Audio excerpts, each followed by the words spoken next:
স্বামী স্ত্রী পরস্পরের অবাঞ্ছিত লোম পরিষ্কার করে দিতে পারবে কিনা। অনেকে প্রিয় মানুষের কবরের পাশে নিজের কবর দেওয়ার জন্য ওসিয়ত করেন, পাশাপাশি দুই কবরের বাসিন্দারা কি পরস্পরকে দেখতে পারেন, তারা কি পরস্পরের মধ্যে কথা বলতে পারেন, গামছা গায়ে দিয়ে নামাজ পড়া যাবে কিনা, টয়লেটে ওযুর ব্যবস্থা থাকলে ওযুতে কিভাবে দোয়া পড়বো। অনেকে ওযুর পর ওযুর পানি মোছেন না, জিজ্ঞেস করলে বলে ওযুর পানি বরকতময়, জন্য শরীরে শুকাচ্ছি। তাদের বক্তব্য কতটুকু সঠিক? কোন মহৎ লক্ষ্য পূরণের পর মিষ্টি বিতরণ অনুষ্ঠান করা জায়েজ আছে কিনা। ইমাম যদি শেষ রাকাতে সূরা নাস পড়েন, তাহলে যাদের নামাজ এক রাকাত ছুটে গেছে তারা কোন সূরা মেলা। দুই স্ত্রী নিয়ে এক ঘরে একই বিছানায় ঘুমানো যাবে কিনা। 4 রাকাত বিশিষ্ট ফরজ নামাজের তৃতীয় রাকাতে ভুলে যদি সূরা ফাতিহার সাথে অন্য কোন সূরা পড়ে ফেলি, তাহলে নামাজ হবে কিনা। 3 কোয়ার্টার প্যান্ট পরে নামাজ পড়া যাবে কিনা। প্রশ্নোত্তর আলোকিত ভবনে প্রবেশ করি। HM আলী আহমেদ লিখেছেন, অনেক সময় 4 রাকাত বিশিষ্ট ফরজ নামাজ কোনো কারণবশত একা পড়ার সময় আমি তৃতীয় চতুর্থ রাকাতে ফাতিহা পড়ার পর ভুলে বিসমিল্লাহ পড়ে ফেলি, এজন্য কি সাজদা দিতে হবে? উত্তর হলো না, একা আপনাকে সাজদা দিতে হবে না। আব্দুর রহমান লিখেছেন, গামছা গায়ে দিয়ে নামাজ পড়া যাবে কিনা। নামাজ তো হয়ে যাবে, কিন্তু অবশ্যই ত্রুটিপূর্ণ হবে, নামাজের কোয়ালিটি নষ্ট হবে, কারণ আপনি গামছা গায়ে দিয়ে নিশ্চয়ই গুরুত্বপূর্ণ কোনো ব্যক্তির সামনে সাক্ষাৎ করতে যাবেন না।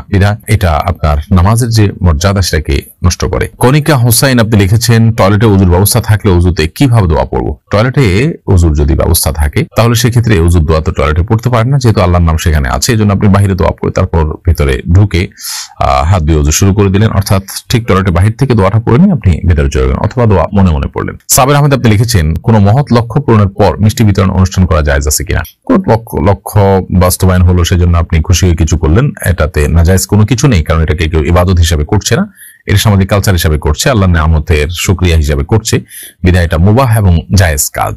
অনেকে ওযুর পর ওযুর পানি মোছেন না, জিজ্ঞেস করলে বলে ওযুর পানি বরকতময়, জন্য শরীরে শুকাচ্ছি। তাদের বক্তব্য কতটুকু সঠিক? ওযুর পানি আমরা শুকাবো কিনা।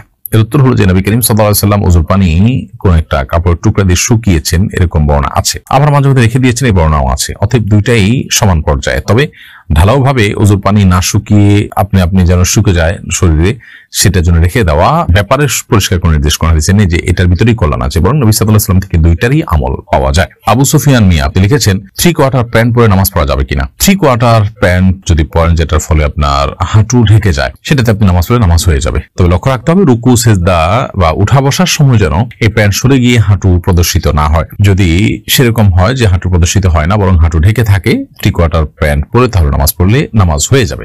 তবে মনে রাখা উচিত, আল্লাহ সুবহানাহু ওয়া তাআলা বলেছেন, ইয়া বানি আদম খুযু যিনাতাকুম ইনদা কুল্লি মাসজিদ, হে আদম সন্তান তোমরা প্রত্যেক নামাজের সময় সুন্দর পোশাক বা সুন্দর বা শোভা এটা গ্রহণ করো। তার মানে এমন পোশাক পরা উচিত নয় যে পোশাকটা আসলে আমরা সচরাচর গুরুত্বপূর্ণ কোনো অনুষ্ঠানে কোনো ব্যক্তির সঙ্গে সাক্ষাৎ করতে যাওয়ার সময় পড়ি না। নামাজ হয়ে যাবে সেটা একটা বিষয়, কিন্তু নামাজের কোয়ালিটিকে নষ্ট করতে পারে এ ধরনের পোশাক, কারণ এটি আল্লাহর দরবারে, আল্লাহর সামনে আমি দাঁড়াচ্ছি, তার সঙ্গে কিন্তু যায় না। পরে অনজিলা খাতুন আপনি লিখেছেন, আইডি থেকে 4 রাকাত বিশিষ্ট ফরজ নামাজের তৃতীয় রাকাতে ভুলে যদি সূরা ফাতিহার সাথে অন্য কোন সূরা পড়ে ফেলি, তাহলে নামাজ হবে কিনা। 4 রাকাত বিশিষ্ট ফরজ নামাজের তৃতীয় রাকাতে সূরা ফাতিহার পর অন্য কোন সূরা আপনি পড়ে ফেললে নামাজ হয়ে যাবে, নামাজ হবে না, ব্যাপারটা সেই লেভেলের না। ফারিহা আহমেদ আপনি লিখেছেন, আমাদের এক প্রতিবেশী সপরিবারে ঢাকায় থাকেন, তাদের বাড়ির সামনে কিছু গাছ আছে যেগুলোর ফল খাওয়ার কেউ নেই, ফলগুলো পড়ে নষ্ট হয়ে যায়, সেই গাছ থেকে ফল পেড়ে খাওয়া আমাদের জন্য জায়েজ হবে কিনা।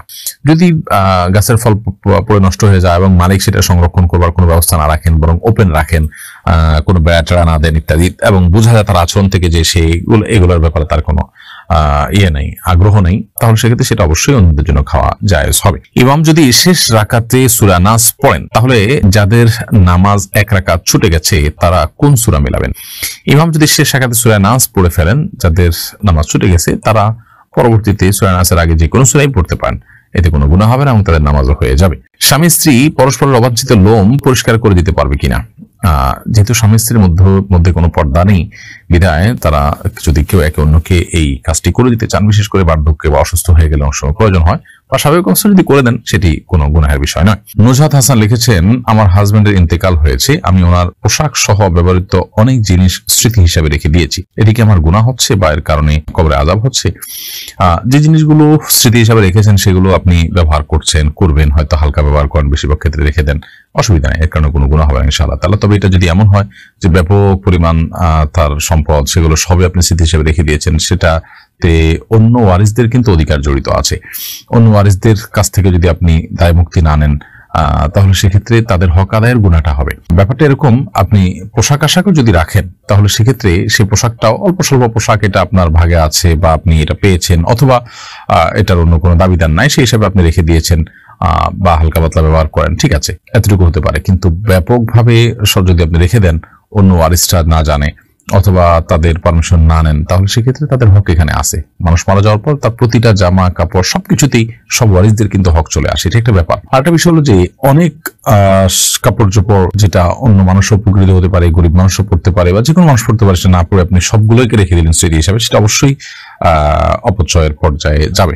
শাহ আলম লিখেছেন, জানাজার নামাজে যদি কেউ মাসবুক হয়, যদি এক বা একাধিক তাকবীর ছুটে যায় তাহলে করণীয় কি? তাহলে ইমামের সাথে যে তাকবীর আপনি পেয়েছেন একটি বা দুটি, সেটি আপনি দিবেন। এরপরে যেগুলো ছুটে গেছে ইমামের সালাম ফেরানোর সময় আপনি সালাম না ফিরিয়ে আপনি বাকি তাকবীর গুলো দিয়ে নামাজ যেরকম ছুটে গেলে আপনি পড়েন, সেরকম যেগুলো ছুটে গেছে সেগুলো পড়ে তারপর আপনি সালাম ফিরিয়ে নামাজ শেষ করবেন। দুই স্ত্রী নিয়ে এক ঘরে একই বিছানায় ঘুমানো যাবে কিনা? যদি কারোর একাধিক স্ত্রী থাকে এবং তাদের সাথে একই সাথে তিনি শোন, যেহেতু শরিয়ার কোনো বিধান লঙ্ঘন হচ্ছে না এবং মানে এদের মধ্যে পারস্পরিক পর্দাও নেই, অতএব এটি জায়েজ আছে। বাট শারীরিক সম্পর্ক করলে সেক্ষেত্রে এখানে সতরের বিধান চলে আসবে, সেই কারণে সেটির ক্ষেত্রে অবশ্যই আপনাকে শরিয়ার বিধানের আলোকে আপনাকে করতে হবে। এবং সেক্ষেত্রে আপনার যদি একে অন্যের সতর দেখেন এরকম কোন পরিবেশ তৈরি হয়, তাহলে সেটা অবশ্যই নাজায়েজ এবং গুনাহ হবে। এরপর শাহনাজ পারভিন আপনি ইউটিউব চ্যানেলে লিখেছেন, আমি আমার ছেলেকে বলেছিলাম তুমি যদি এই সপ্তাহের মধ্যে কোরআন মাজিদ খতম না করো তাহলে আমি তোমাকে আল্লাহর কসম 1 টাকাও দিব না। সামনে 1 তারিখ হতে মাদ্রাসা টাকা দিতে হয়েছে, এরপরে সে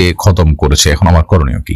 আপনি সপ্তাহের মধ্যে কোরআন তেলাওয়াত করতে বলেছেন, সে সপ্তাহের মধ্যে কোরআন তেলাওয়াত করেনি, এবং সপ্তাহের মধ্যে কোরআন তেলাওয়াত না করলে আপনি তাকে আর কোনো টাকা দিবেন না বলেছেন, কিন্তু আপনাকে টাকা দিতে হয়েছে, অর্থাৎ সে আপনার কথা রাখেনি এবং আপনি আপনার শপথ ভঙ্গ করে তাকে টাকা দিতে হয়েছে। যদি এরকম হয় তাহলে সেক্ষেত্রে আপনি এখন শপথের কাফারা দিয়ে দিবেন। কাফারা হলো আপনি 10 জন মিসকিনকে খাদ্য দিবেন অথবা পোশাক দিবেন, কিংবা আপনি 3টা রোজা রেখে দিবেন, তাতে ইনশাআল্লাহ শপথের কাফারা হয়ে যাবে। অনেকে প্রিয় মানুষের কবরের পাশে নিজের কবর দেওয়ার জন্য ওসিয়ত করেন, পাশাপাশি দুই কবরের বাসিন্দারা কি পরস্পরকে দেখতে পারেন? তারা কি পরস্পরের মধ্যে কথা বলতে পারেন? দেখুন, কবরে পাশাপাশি থাকার মধ্যে বাহ্যিক দৃষ্টিকোণ থেকে কোনো কল্যাণ নেই, এবং কবরের পাশাপাশি কবরের লোকের সাথে আলাপ সালাপ করার, যোগাযোগ করার কোনো সুযোগ আছে কোন হাদিসের আলোকে এরকম কিছু বোঝা যায় না। এটা জাস্ট সন্তানরা বা অন্যরা যখন জিয়ারত করবে পাশাপাশি দেখে পাশাপাশি দোয়া করার সুযোগ পাবে, জাস্ট এই জায়গা থেকে হয়তো মানুষ বলে থাকেন, এছাড়া কোনো উপকারী দিক এটা নাই আসলে সেভাবে। তানভীর আল কাদির আপনি এআইডি থেকে লিখেছেন, মসজিদের বাইরে ভিন্ন বিল্ডিং থেকে সাউন্ড বক্সের মাধ্যমে মসজিদের ইমামের কেরাত শুনে ইক্তেদা করে নামাজ আদায় করা জায়েজ হবে কিনা? মসজিদের বাইরে সাউন্ড বক্স যেটা আছে সেটার আওয়াজ শুনে আপনি অন্য ভবন থেকে অনুসরণ করলেন, নামাজ আদায় হবে না।